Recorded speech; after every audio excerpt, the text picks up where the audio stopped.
better prepare ourselves for this year. You know, it could have been rest, it could have been scouting, it could have been distractions, it could have been a lot of things that don't really have a lot to do with basketball. And so, you know, how do we improve on those things? And I think it's a little early to get into those type of details right now. Sure.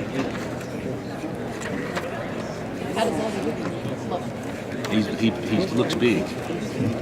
He's really done well. You know, he's really green, raw, and but he's down to about 270, 272, I think, and so he's lost about 30 pounds, and he's very explosive, and he's not really strong yet, although his body is the appearance of being ridiculously strong because he's so big. But I think he's going to be a great player, and fortunately for us, we're going to have him for a couple of years. You mentioned that you hope by maybe that turn of Christmas or whatever that he'll be kind of more there. Yeah. What's the progression that you see for him? What's the next step and the next step? I think the first step is understanding how hard you got to play, getting in shape. Second step would be learning what we're doing because he's very conscientious, so he's gonna look slow if he's thinking all the time. The third step would probably be reacting instead of thinking, and the fourth step would probably be playing. And he's a guy that could become a really good player, but he's also a guy that could foul out in 5 minutes, and he's a guy that could labor at times because everything's just thrown at him so fast. But I mean, he's definitely has our guys' attention without question. On the things that we stress, he could be really good at.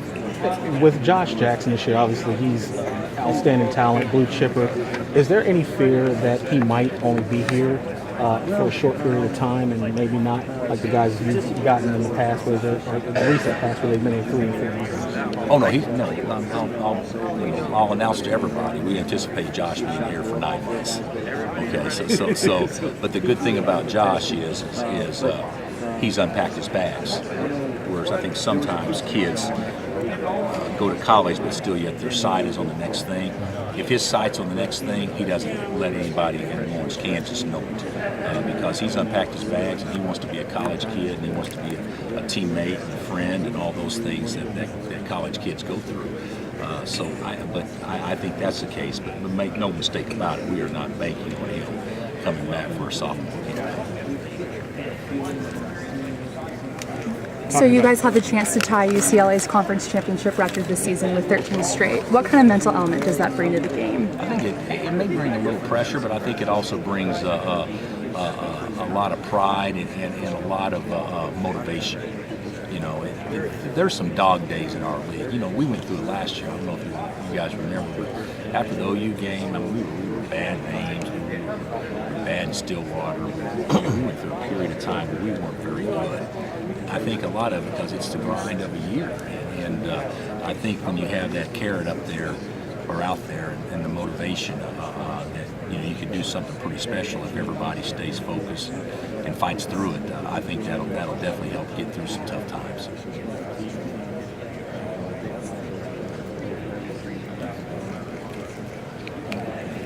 Nobody else has one? I have a couple fun things that I want to wait till everybody's back.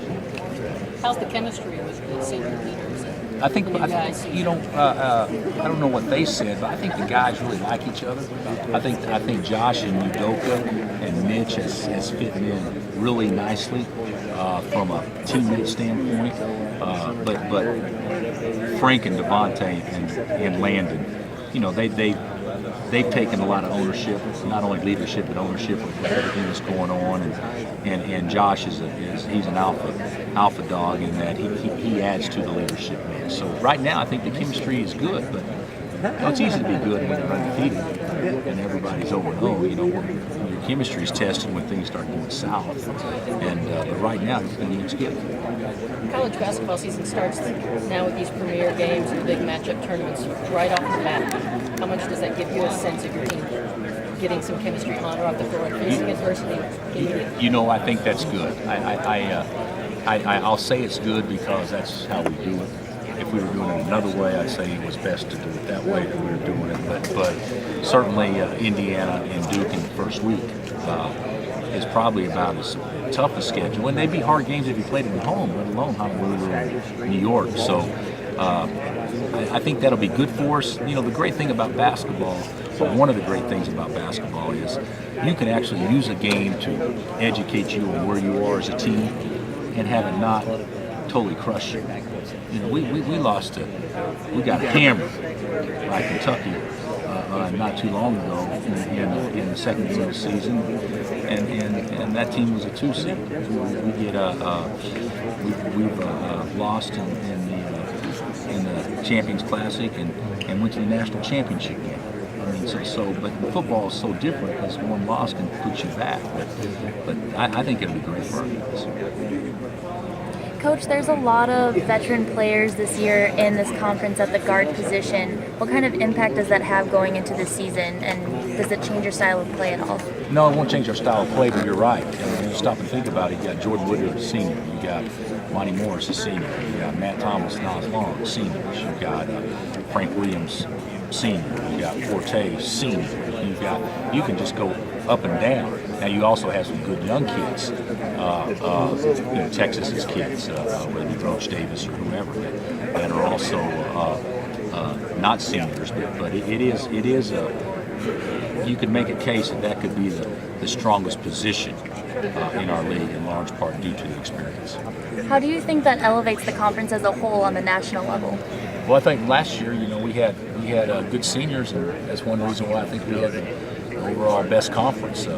You lose Buddy and George and Perry, and you think, how could your conference be as good?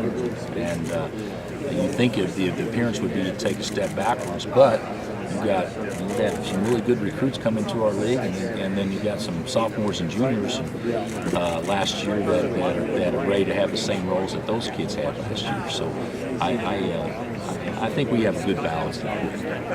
Rotation-wise, with that 9-10 spot, whether it's Mitch and Dwight or whatever, however that works out, how does that battle play out? I mean, how do you decide which guy? Probably by matchups. Like if it could be a situation if the other team plays a pick and pop 4, who can get to him the best, or if the other team maybe if we're trying to grind it, throw it inside, which guy can be the best at that. So it probably just depends on matchup. They've both done fine. They've both done pretty good, but Dwight is still not 100%. He's structurally fine, but he's still dragging it a little bit. And Mitch is going to be really good, but Mitch is young and green and doesn't totally understand it. So I think it'll probably be situations as much as anything. It won't be a thing where one guy wins the 9 and stays the 9. It could be. Okay. It could be, but we haven't seen that yet. Okay. Yeah. Hey, Coach, it's the second year in a row that you voted Iowa State to win the Big 12 in the preseason poll. Why is that? And, what have you seen from them in the last couple of years? Well, for you could pick West Virginia, you could pick Texas, you could pick other schools without question. But the reason I did it that way because they were the most known to me. Monty Morris is a known. Nas Long, even though he didn't play last year, is a known. Matt Thomas is a known. Burton, to me, is a known, even though he's just been there 1 year. Whereas, you've got just as much quality depth as anyone. But like us, Hugs lost. He lost a couple of good guys. Now, Page was good. Williams, he got 30 on us. I mean, he was good. So I think there's some unknowns. But I would say going into it, me just looking at it visually, I think those are 4 really good players. Josh is one of the more mature guys that not a freshman, but a younger guy. Yeah, he's one of the more mature. Wiggs was mature too. Right. But Wiggs was different in that he didn't need the attention, but he also didn't want the attention. Josh, to me, doesn't need it, but he doesn't mind it. I mean, he doesn't mind you guys hounding him. And I think you guys that have interviewed him both would probably say the same thing. So I think from a maturity standpoint, I think he's coming in here about as mature and about as worldly as any kid that we've ever had.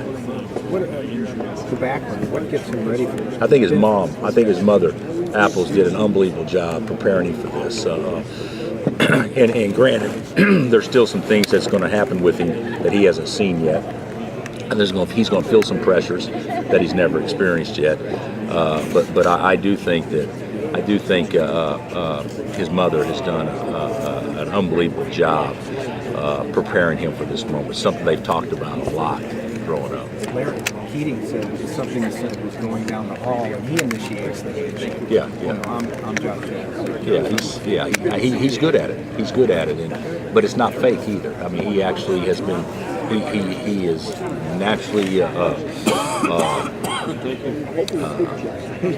enjoys company, enjoys people, but he's also very respectful of elders. He's very respectful of people that come in contact with him. He's well beyond his years for a college freshman, and even though he's had so many things written about it, he doesn't act spoiled.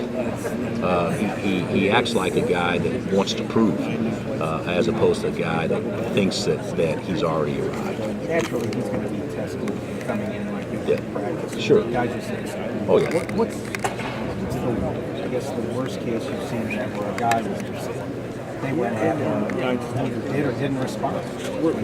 Well, I think you can. I don't know that you respond every single time that somebody goes at you. But I will say this: if he doesn't respond, then it's